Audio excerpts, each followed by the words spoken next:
खूप प्रदूषण वाढलेलं आहे. या प्रदूषणामुळे आपल्या पर्यावरण देखील बिघडलेलं आहे आणि त्यामुळे हवामानावर पण खूप परिणाम झालेला आहे. या हवामानावर परिणाम झाल्यामुळं जो जून जुलैमध्ये येणारा पाऊस हा ऑक्टोबरमध्ये यायला लागला आणि नदीला भरपूर पूर आले. त्यामध्ये गोरगरिबांचं खूप नुकसान झालं. शेतकऱ्यांची शेती वाहून गेली, पिकं नष्ट झाली आणि या सगळ्यांना जबाबदार म्हणजे आपण सगळेच आहोत. या प्रदूषणाला आपण सगळ्यांनीच आळा घालायला हवा. पण जास्त जबाबदार म्हणजे जास्त करून श्रीमंत लोक, की जे लोकांकडं 2-3 प्रत्येकाकडे अशा 4-5 गाड्या आहेत, त्यांच्या घरात AC लावलेली, एअर कंडिक्शन घर आहे, अशा लोकांमुळे जास्त प्रदूषण होतं. गरिबांमुळं होत नाही. आमच्यासारख्यांमुळं तर होतच नाही, कारण आम्हाला जायला गाडी नसते. आम्ही पायी जातो किंवा सायकलवर जातो. आमचा प्रवास हाच असतो. कधी आमच्या घरात लाईट नसते, दिवाबत्ती असते. याच्यामुळे गरिबांकडून प्रदूषण काही होत नाही. याचा आणि उलट म्हणजे गरीब हे प्रदूषणापासून बचाव करतात. आम्ही जो कागद काचपत्रा वेगळा करतो त्याची पुनर्निर्मिती होती. जर आम्ही कागदपत्रा वेगळा जर केला नसता तर पुनर्निर्मिती झाली नसती.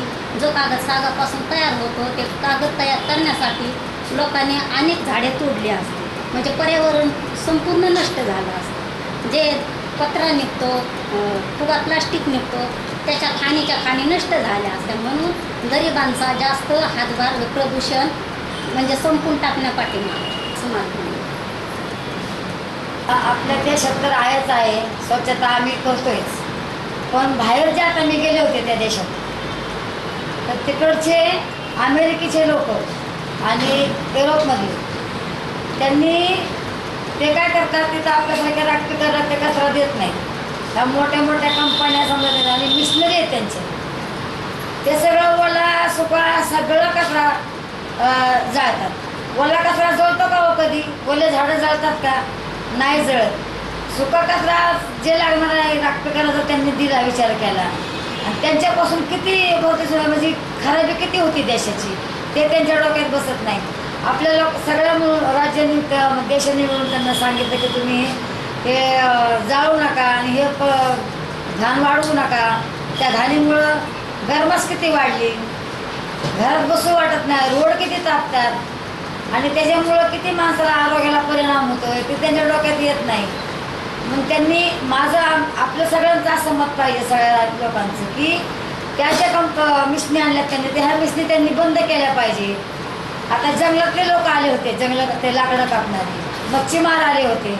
आता मच्छीमारांचा काय प्रश्न होता की हे प्रदूषण गरमासमुळं हे मासे जे पाण्यात राहतात हे मरू जातात, तर त्यांचं त्याच्यावरती जी उपजीविका आहे त्यांची, तर त्यांचं कसं साधन कसं पोट भरावं त्यांनी, म्हणून त्यांचे प्रश्न होते.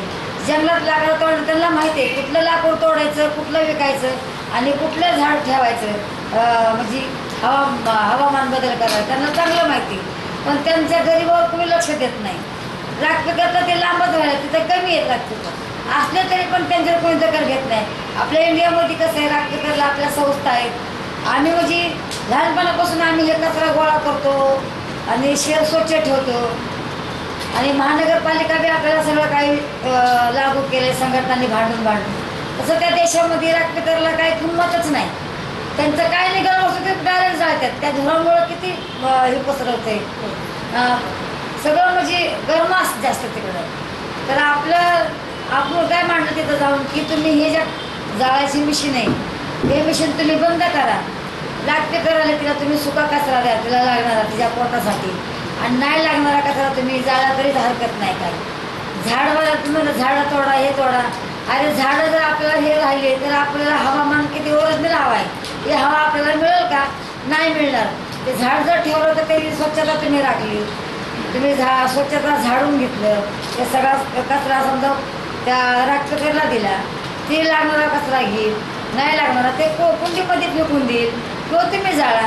तसे ते करत नाहीत. सगळं ओला सुका खरकट असो काय असं डायरेक्ट ते जाळतात. तर माझं मत काय तिथं मानलं की हे जाळू नये, तुम्ही हे मिशन बंद करा आणि हवामान वातावरण चांगलं करा. जसं आमच्या इंडियामध्ये कसं वातावरण चांगलं आहे, हवामान चांगलं आहे, तसं प्रत्येक युरोपमध्ये पण तसेच लोक करतात. ते सगळ्या मिशनरीच आणतात. अरे मिशनरी तुमच्याकडे पैसा म्हणून मिशनरी आणतात. गोरगरिबांनी काय करायचं, कसं जगायचं, त्यांच्याकडं कोणी लक्ष देत नाही, दखल घेत नाही.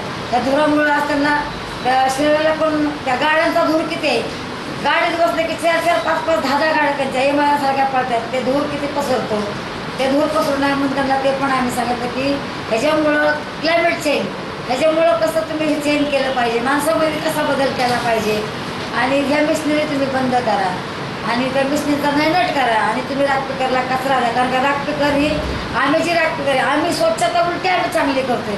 तिथे काय म्हणतात की राखपेकर घाण आहे, घाण करतात, म्हणजे हे सगळं कचरा कुचरा निवडतात असं टाकतात. पण अशा कधी करत नाही. त्यांना लागणाऱ्या वस्तू त्या घेतात, नाही लागणाऱ्या वस्तू ते कंटेनरला टाकतात. पण तिथं मान मर्यादा काय नाही. आपल्याकडे काही थोडी आमच्या संघटनामुळं मान मर्यादा स्वच्छतामुळं आहे, पण तिथं अजिबात नाही.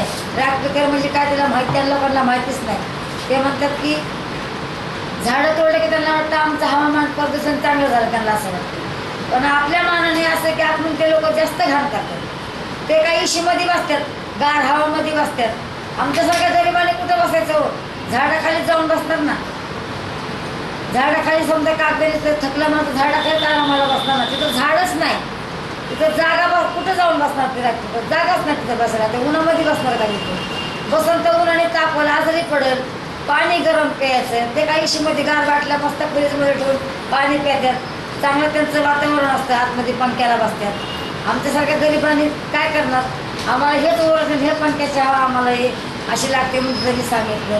आणि सगळ्या तिकडले लोक करायचे, म्हणजे कष्टकरी जेवढे कष्टकरी लोक होते तेवढ्यांचे प्रश्न तिथे होते, मांडले होते. ओरडू सांगत होते की तुम्ही ह्याच्यामध्ये बदल करा, हे वातावरण बदलून टाका, आमच्यामुळं तुमचं चांगलं म्हणजे वातावरण चांगलं सफा राहील. आणि तुम्ही उलटं आम्हाला सांगता की हे वातावरण तुम्ही बदल करताय. पण आम्ही उलटं स्वच्छता करतो ना, आम्ही स्वच्छता करणार आणि प्रदूषणला आम्ही हवामानची सगळी चांगली ह्याच्यामध्ये बदल आणणार म्हणजे आणल्याशिवाय आम्ही इथून हलणारच नाही म्हणे. करणार म्हणजे करणार, हे सगळं बंद आम्ही करणार असं त्यांनी सांगितलं सगळ्या कष्टकऱ्यांनी. आणि त्यांचं म्हणजे मच्छीमारवाल्याचं जास्त ते म्हणले की आमचं जर पाण्यामध्ये गरम पाणी असं तर मासे कसे हे राहणार हो, मरून जाणार. मग आम्ही पोट कसे होणार, आमच्या बालबच्च्यांचं काय होणार. अक्षरशः तर वाईट परिस्थिती होती का रडायला यायची लोकांचं, सगळ्यांचं ऐकायचं की हे लोक नका. कितीतरी लोक कुठली होती, कुठले लांब लोक आले होते.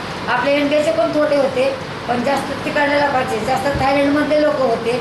तर तिथं पण ते राखपेकर, पण त्यांची संघटना अजून नाही. मग ते आमच्या संघटनाचा सगळ्यांना खूप आनंद वाटला की तुमची संघटना म्हणजे कितीतरी काय काय करते आणि त्याच्यामध्ये क्लायमेट चेंज तुमच्यामध्ये किती बदल आणि तुमचं वातावरण किती चांगले, आम्हाला अजून काय माहीत नाही. आणि तिथं म्हणून त्यांनी असं सांगितलं आणि आपलं पण तिथं सांगितलं. पण त्यांचं ऐकून आम्हाला लय कसं वाटतं की तिथं त्या देशामध्ये म्हणजे पैशावाले आहेत लोक म्हणून ते जातात. आपल्यासारख्या लोकांनी कसं पोट भरावं हे तिथं अडचणीचा प्रश्न आहे. म्हणून मला असं वाटतं की त्यांनी बदल करावा त्यांच्यामध्ये, त्या मिशनरी बंद करावा, राखपेकरला कचरा द्यावा असं आमचं मत आहे. एवढं सांगते.